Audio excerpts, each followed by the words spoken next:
Active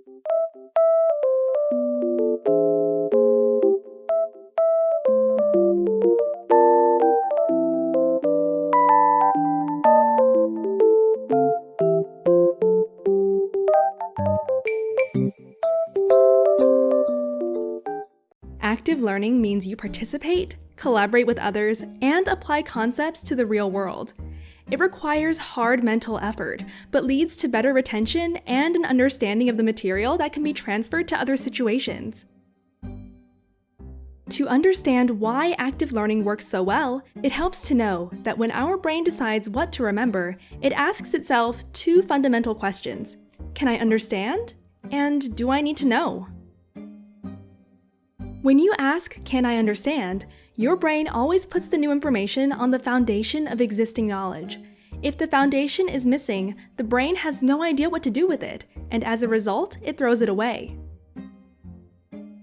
In other words, your brain needs to build foundational neuron connections for new information to attach to, which is both why active learning is more mental work, but also essential for learning.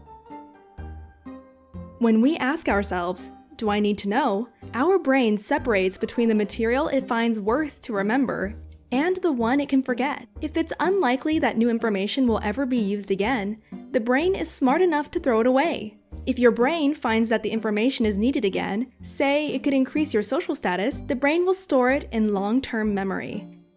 To stay there and be easily recalled, you just have to periodically use or think of it.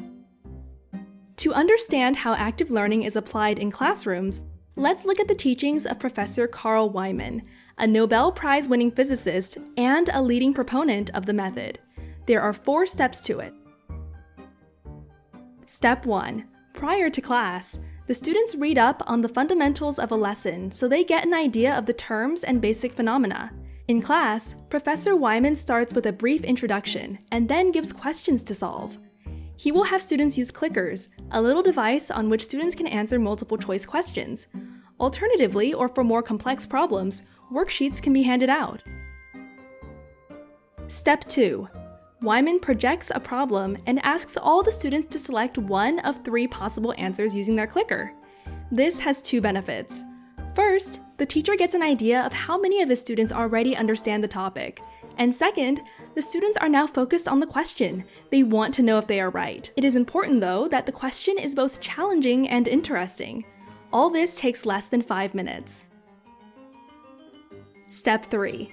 Without telling the students how they voted and following Eric Mauser's peer instruction method, which involves questions, peer discussions, votes, and group discussions, the students then discuss the question and their answers with 1 or 2 classmates, ideally with someone who disagrees with their own opinion.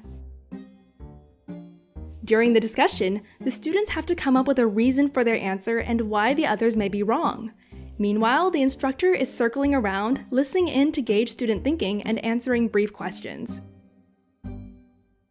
Then there will be a second clicker vote, and only now the results will be shown. Typically, the second vote will be much better than the first, as students learn a great deal from their discussions. An ideal question will have about a third correct on the first vote and 85% correct on the second. All this takes around 7 minutes. Step 4. Now the professor leads a follow-up discussion with all the students to provide feedback, exploring the different reasoning, which one is correct, and importantly, which is incorrect and why. Only at the very end, Professor Wieman will explain the correct solution and answer follow-up questions. Ascertaining the students' understanding from the questions they ask, he decides if it is time to move on, all of which takes around 10 minutes. There are 3 reasons why active learning works so well. First, the students are actively working on interesting problems. And, as they all voted for an answer right at the beginning, they have a stake in the outcome. That means their brains decide that the information covered is important to be remembered, and are hence more receptive for learning. Second, by solving problems alone and in groups, they dive deeply into the material.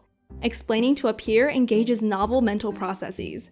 As a result, they construct new synaptic pathways inside their brains. Third, the explanation from the teacher comes only once the students already formed their own thoughts about the concept.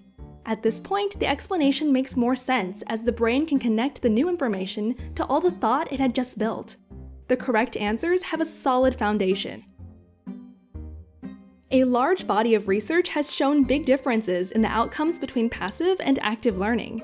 In one carefully executed experiment, physics instructors taught their course in two ways. Some classes were taught in a conventional style, and others using active learning. Even though the teachers were the same and the students were similar, on average, the active learners doubled their understanding when they were tested at the end of the course. Other experiments have shown that long-term retention is higher as well. Students that take conventional lecture that is followed by a test forget around 90% of the material within 6 months. In an active learning environment, students can retain more than 70% of what they have learned 2 years later. Sometimes, teachers show a problem and then demonstrate to the class how to solve it. They believe that they can just transfer their own thinking into the student's head through an explanation. Unfortunately, for new ideas, a brain doesn't work that way.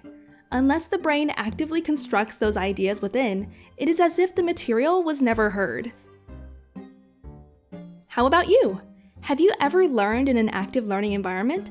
And if so, how does it compare to learning the conventional way?